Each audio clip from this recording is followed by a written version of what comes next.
Audio Jungle.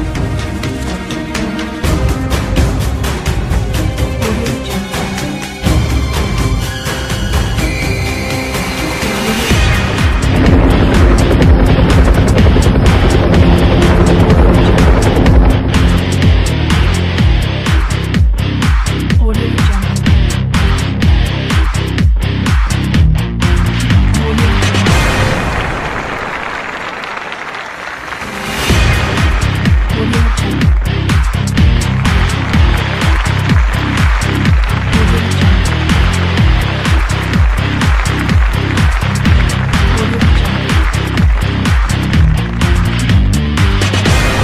Audio Jungle.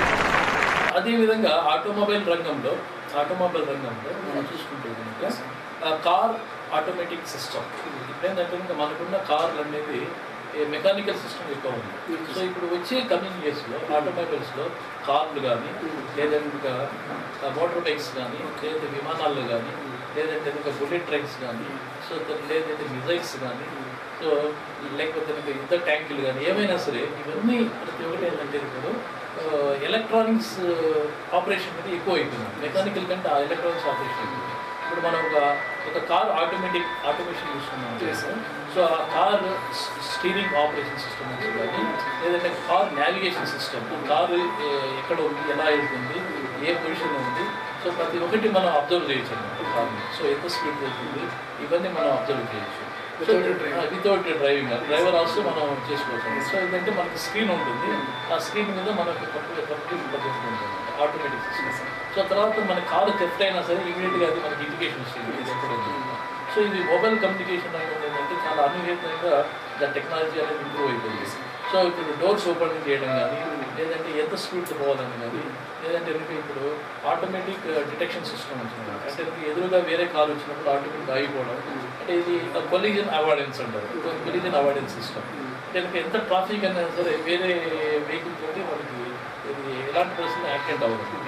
So accident అయ్యే పరిస్థితి వస్తుంటే ఆటోమేటిక్ అయిపోతుంది. సో అట్లాగే ఇప్పుడు డ్రైవర్ కొద్దిగా అప్రమత్తంగా ఉన్నప్పుడు ఇమ్మీడియట్గా అతనికి ఇండికేషన్ కూడా వస్తుంది. సో ఈజీగా ఉంటుంది.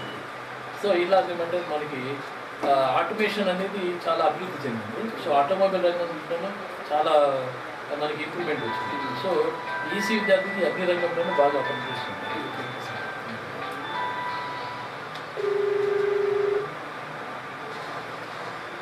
సార్ అట్లాగే ఈసీ బ్రాంచ్ విద్యార్థులకు విదేశాలలో ఉద్యోగ భవిష్యత్తు ఏ విధంగా ఉంది సార్? సో విదేశాల్లో ఉద్యోగం ఏంటంటే ఫస్ట్ దానికి ఏమిటంటే ఇంజనీరింగ్ పూర్తయిన తర్వాత సో వీళ్ళకి టోఫెల్, జిఆర్ఈ, తర్వాత ఐలీట్స్ అని కొన్ని కోర్సులు ఉంటాయి. సో ఈ కోర్సులు విద్యార్థులు చేసుకుంటానంటే వీళ్ళు ఎంఎస్ చదవడానికి అవకాశం ఉంది. సో ఎంఎస్ చదివిన తర్వాత ఈ మల్టీనేషనల్ కంపెనీస్ ఏవైతే మనం చూస్తున్నాం ఇవి ఈ పెద్ద పెద్ద మల్టీనేషనల్ కంపెనీస్ అన్నిటికీ జాబ్ ఆపర్చునిటీ చాలా ఎక్కువ ఉన్నాయన్నమాట. సో అక్కడ ఏంటంటే ఎంఎస్ అనేది పూర్తి చేసుకోవాలి. అలాగే సైంటిస్ట్గా రీసెర్చ్ డెవలప్మెంట్ కూడా చాలా అవకాశాలు ఉన్నాయి.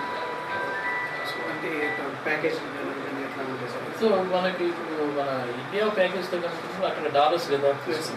సో డాలర్స్ కాబట్టి అసలు అక్కడ ఉన్న అవకాశాలు కానీ లేదంటే అక్కడ లివింగ్ హ్యాబిట్స్ కానీ మనకంటే కొద్దిగా డిఫరెంట్గా ఉంటాయి. సో కాబట్టి అక్కడ సిస్టమ్తో అలవాటు పడినప్పుడు మనకి అక్కడ ఖర్చులు అక్కడ ఉంటాయి, ఇక్కడ ఖర్చులు ఇక్కడ ఉంటాయి. కాబట్టి ఏంటంటే ఇంకా ఫెసిలిటీస్ వైజ్గా రెండు ఒకటే ప్రస్తుతానికి వెళ్తుంది. సో కాబట్టి ఇంకా ఉద్యోగ అవకాశం ఉంది, రీసెర్చ్ అవి చేయడానికి అక్కడ కొద్దిగా అవకాశాలు ఎక్కువ ఉంటాయి. సార్ అట్లాగే ఇప్పుడు ఎక్కువగా సరే సొంతంగా పరిశ్రమల స్థాపనకు ఎంటర్ప్రెన్యూర్షిప్కి విద్యార్థి ఏ విధంగా కృషి చేయాలి సార్?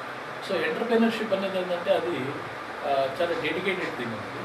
సో మొదటి నుంచి తల్లిదండ్రులు అంటే ఇంజనీరింగ్ మనం ఎందుకు చదువుతున్నాం అంటే ఒక పరిస్థితి స్థాపన మనం ఇంజనీరింగ్ చదవాలనుకుంటున్నాం. సో అప్పుడు ఆ తల్లిదండ్రులు ఆ విద్యార్థిని ఆల్రెడీ ఆ యొక్క టార్గెట్ అనేది ఫిక్స్ చేసుకోవాలి.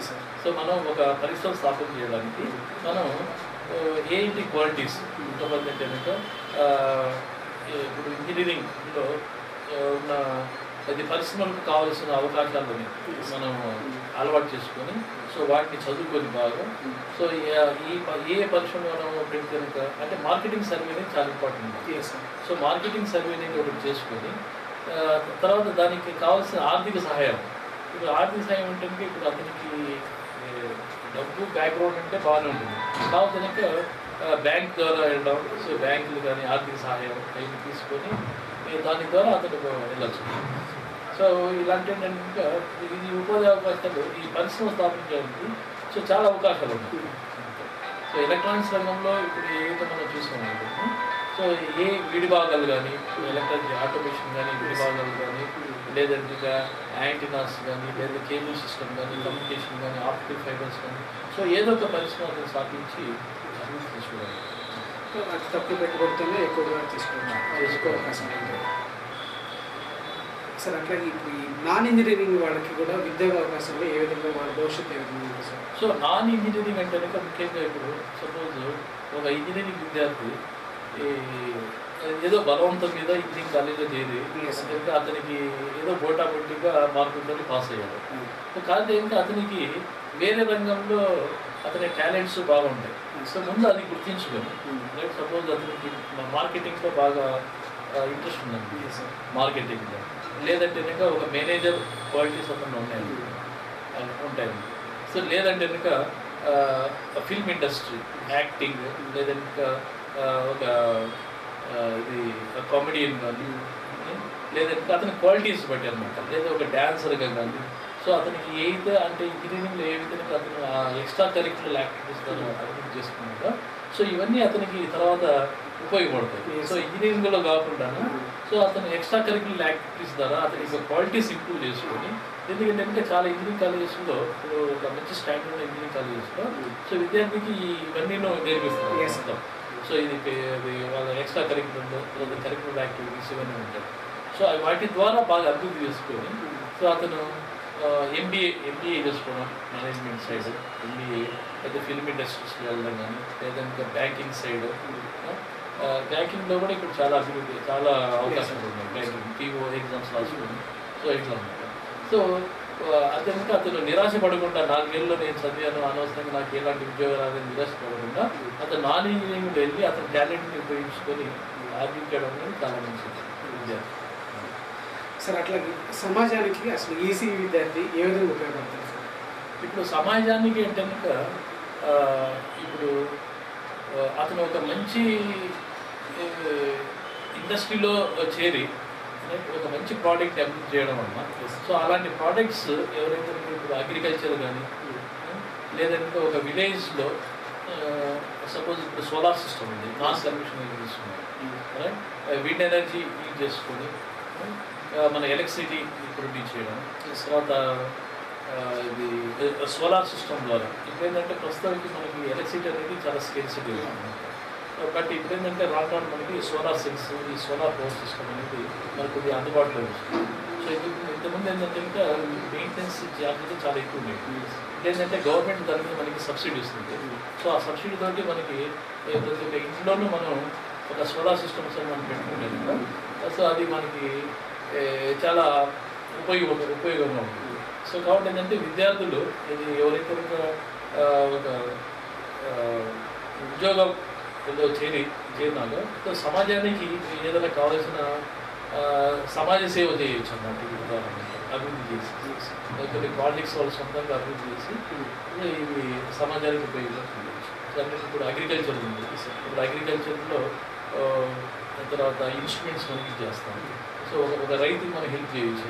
సో ఏ విధంగా బోర్ వాటర్ తీసుకోవాలి, సో నీటిని ఏ విధంగా కన్జర్వ్ చేసుకోవాలి, తర్వాత ఎలక్ట్రిసిటీని మనం ఏ విధంగా పొదుపు వాడుకోవాలి, తర్వాత పెస్టిసైడ్స్ అవి కొట్టకుండాను మన మాన్యువల్స్ ఎలా ఉపయోగించుకోవాలి. సో వీటి ద్వారా ఇది బయోగ్యాస్ ప్రొడక్షన్, సో ఇంకా రకరకాలుగా ఉంది. సో ఆ విధంగా ఈ విద్యార్థులు సమాజానికి సేవ చేయవచ్చు. సార్ అట్లాగే గతంలో కూడా సిఎస్ఎం ఈసీఎం కోర్స్ అనేది కూడా ఉంది సార్. ఈసీఎం కోర్సు అంటే ఎలక్ట్రానిక్స్ కంప్యూటర్స్. సో ఇప్పుడు అటువంటి కోర్సు ఇప్పుడు ఎట్లా చెప్పండి? యాక్చువల్లీ ఏంటంటే ఇప్పుడు ఎలక్ట్రానిక్స్, కమ్యూనికేషన్స్, కంప్యూటర్స్ అనేది అన్ని టెక్నాలజీస్ అన్ని విలువ అయిపోయినాయి. అంటే ఈ కోర్స్ అనేది ఏంటంటే ఇవి సపరేట్గా కొన్ని సబ్జెక్ట్స్ చదువుతారంటే ఇప్పుడు ఏంటంటే ఇప్పుడు ఈసీ అంటే ఈసీలో చేరాలి, కంప్యూటర్ సిఎస్ అంటే సిఎస్లో చేరాలి అనే ఉద్దేశంతో ఇది చెబుతున్నారు. అంటే ఇప్పుడు ఈ కోర్ సబ్జెక్ట్స్ అనేసి mechanical, civil separate. So actually అయితే కనుక మనం ఈ కాంబినేషన్స్ కూడా మనం తీసుకోవచ్చు. సో కాకపోతే ఏంటంటే కనుక ఆ కాంబినేషన్స్ వల్ల ఏమవుతుందంటే కనుక కొద్దిగా డిస్ట్రిబ్యూట్ అవుతుంది. అంటే కనుక ఒక దాంట్లో కాన్సన్ట్రేషన్ లేకుండా అతను నాలెడ్జ్ అని కొద్దిగా డిస్ట్రిబ్యూట్ అవుతుంది. సో ఇప్పుడు కాన్సన్ట్రేషన్ చేసే వాళ్ళకి కొద్దిగా ప్రాబ్లం అవుతుంది. అదే డిస్ట్రిబ్యూషన్ నాలెడ్జ్ ఉంటే కనుక అది అతను బాగా ఈజీగా ఎందుకంటే అతను అలా కంప్యూటర్లో పైకి రాగలడు, లేదంటే ఎలక్ట్రానిక్స్ కమ్యూనికేషన్ రంగంలో కూడా పైకి రాగలడు. సో అలా డిస్ట్రిబ్యూట్ చేసుకుంటే కనుక బాగుంటుంది. ఇప్పుడు ఎట్లా ఉంది సార్ అంటే అంటే ఇప్పుడు అది విద్యార్థి యొక్క దృక్పథం పైన ఆధారపడింది. సో మనం అది అంటే దాన్ని ఏంటంటే ఇప్పుడు ఈసీ అంటే కనుక pure electronics and communication. So దాని మీద మనకి ఉద్యోగాల అవకాశం వస్తే అదే తీసుకుందాము. తర్వాత ఇప్పుడు సపోజ్ ఇన్స్ట్రుమెంటేషన్ ఉంది, ఇది ఎలక్ట్రానిక్స్ అండ్ ఇన్స్ట్రుమెంటేషన్, తర్వాత ప్రొడక్షన్ టెక్నాలజీ, లేదంటే ఎలక్ట్రానిక్స్ అండ్ కంప్యూటర్స్. సో ఇవేంటంటే జస్ట్ ఊరికి కాంబినేషన్ ఆఫ్ సబ్జెక్ట్స్ ఏదంటే అవి ఊరికి ఎక్స్ట్రా పెట్టుకున్న సబ్జెక్ట్స్.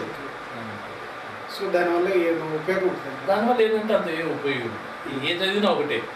ఇప్పుడు ఈసీ చదివినా ఇన్స్ట్రుమెంట్ ఇప్పుడు ఎలక్ట్రానిక్స్ అండ్ ఇన్స్ట్రుమెంట్స్ అనుకోవాలి అంటే ఇన్స్ట్రుమెంటేషన్ మీద ఎక్కువ అవగాహన ఉంటుంది. అంటే కమ్యూనికేషన్ గురించి చదవాలి. అంటే ఎలక్ట్రానిక్స్ అండ్ కంప్యూటర్స్ అంటే ఎలక్ట్రానిక్స్ మరియు కంప్యూటర్స్ గురించి చదువుతాను. అప్పుడు కమ్యూనికేషన్స్ మీద అవగాహన. సో అదే ఇప్పుడు ఈసీలో ఉన్నప్పుడు వాళ్ళకి ఈ కంప్యూటర్ సబ్జెక్ట్ కూడా ఎక్కువ ఉంటాయి. ఎలాంటి ఎలక్ట్రానిక్స్, కమ్యూనికేషన్స్ అండ్ కంప్యూటర్స్ అని మూడు కనిపిస్తాయి. సో బెనిఫిట్ అవ్వచ్చు. బెనిఫిట్ అవ్వచ్చు.